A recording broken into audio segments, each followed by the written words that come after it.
How to turn on multi-guest request on TikTok Live. So if you want to turn on multi-guest request on TikTok Live, then what you can do is first open up your TikTok application and go for the bottom which has that. And once you open your TikTok, go for the bottom which has that plus icon.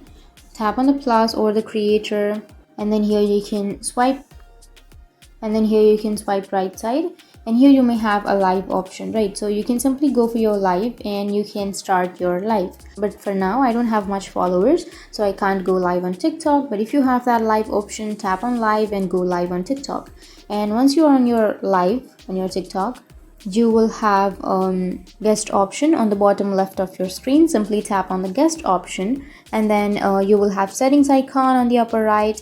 You can simply go for the settings, and once you open your settings from your guest option, you will have an option of allow request from viewers. So you need to simply toggle that on.